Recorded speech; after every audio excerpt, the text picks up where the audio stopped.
The Winnipeg Jets fall 5-2 to the Utah Hockey Club and show little to no fight until it is all too late. Get ready to fly! Flight 527 ready for departure.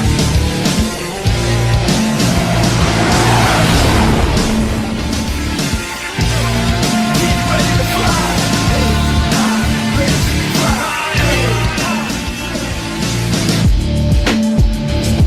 Good morning, afternoon, and evening, ladies and gentlemen. Let's get this out of the way, shall we? You don't want to be here. I don't want to be here. None of us want to be here. Let's get this crap out of the way. Jets lose 5-2 to the Utah Hockey Club. This game was boring until it was oddly not boring if you were a fan of the Utah Hockey Club.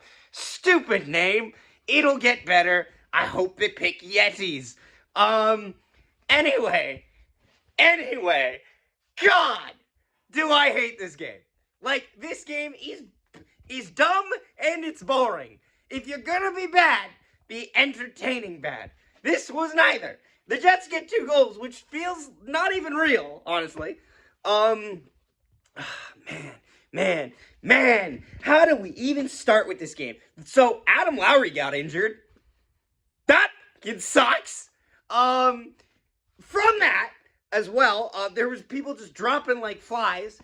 Velarde went down for a bit. I think Sandberg went down for a bit. I wish Pionk went down for a bit, but he didn't. Man, it wasn't good. Nemestikov's back, nice. Didn't show a lot. Honestly, let's talk about the 3 people that I thought had a good game. Rasmus Kupari, Morgan Barron, and David Gustafson, actually. If I'm being completely honest, there's your 3 stars of the night. There it is. The 4th line gets the 3 stars of the night. I saw more fight from them than anyone else on the roster.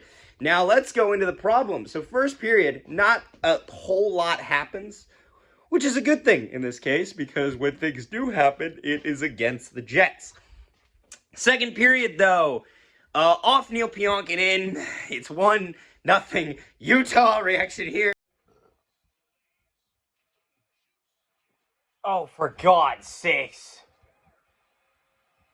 Hellebuyck turns and looks right at Pionk and just went, I don't know if that went off Pionk or the guy he's covering, but that's goddamn unfortunate. And I love this. Hellebuyck just looks at him. He goes off him, and Hellebuyck just goes, like, almost like he's just looking at him, funny, huh? Funny how this is always your fault.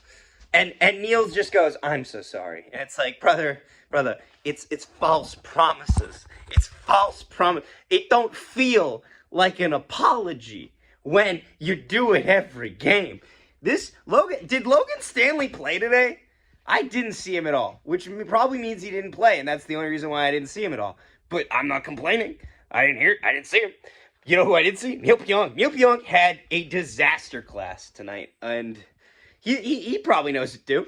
And I'm probably picking on him a bit, but guess what? I can name 3 goals that Neil Pionk royally did bad on. Now, don't get me wrong. Nobody did great tonight, except for the 4th line that did passable. Like, C grade for the 4th line. Everyone else, Fs. Fs. It's like my report card, Fs. All of them. But, yeah. Oh! This is the problem. So, puck gets rimmed around the boards. I talk about this in the second goal.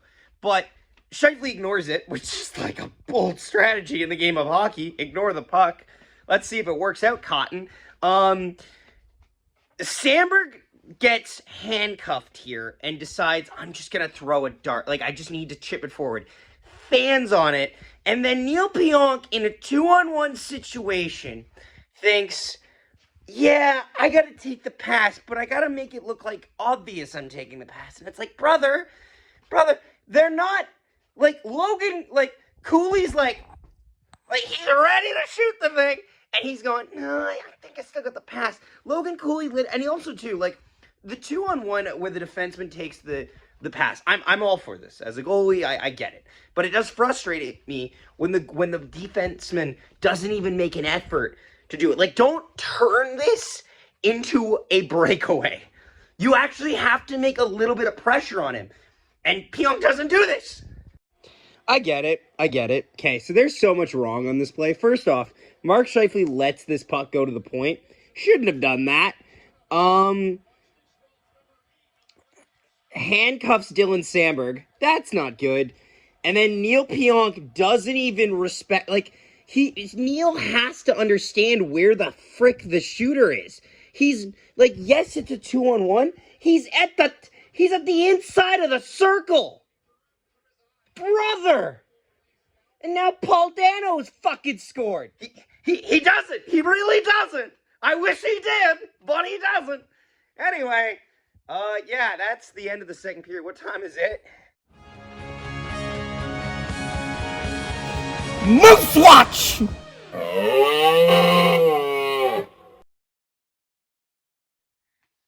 Oh, it's Moose Watch, motherfucker. It's Moose Watch. Oh, boy.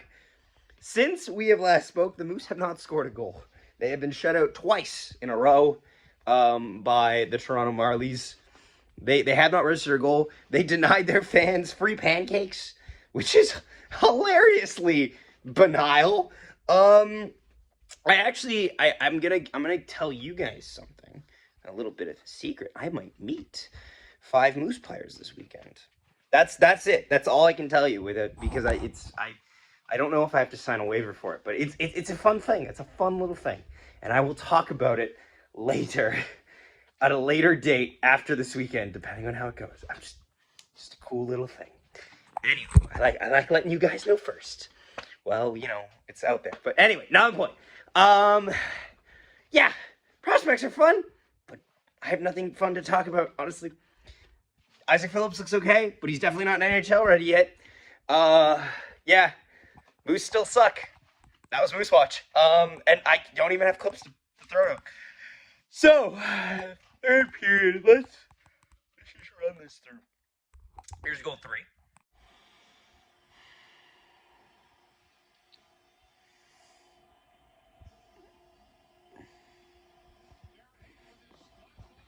And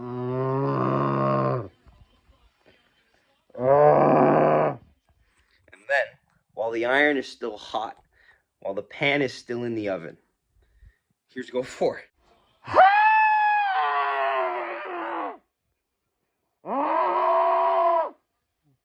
Goal 4 is a video game move, and I fucking hate it. It is the grossest goal the Winnipeg Jets have ever given up, and it was something that looked straight out of the Winnipeg versus Colorado series in Colorado type of goal. Like, what the do you want Hellebuck to do on that? I don't know what you want. And then weird things happen. Nino Niederreiter scores and just goes wickets on Ingram. Mercifully, Nino Niederreiter has scored. Now it's a 3-goal game with 11:28. What you need now, if you're gonna, I don't even want to say it, but if something's gonna happen, you need to get one before 5 minutes, you need to get one before 2 minutes, and you need to get one before the end of the game. That's a big ask. I'm aware. And then I said Ehlers in this. It's DeMello. They cut to Ehlers in the lineup, and I'm not going to lie, I zoned out a bit because I'm like, it's 4-1. Let's temper expectations. DeMello scores on a blast to make it 4-2 reaction here. Out of the way, Ehlers! It's 4-2. They've scored before the 5-minute mark, and now you want to get another one before the 5-minute mark or before the 4-minute mark, and then you just start praying. And then that's as close as they get. That is as close as they get. They make it a 2-goal game. They scored 2 goals, kind of morality, pity goals, honestly.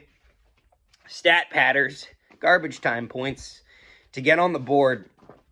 They don't threaten Utah enough. They never get on the power play. The penalty kill was good, actually, dare I say.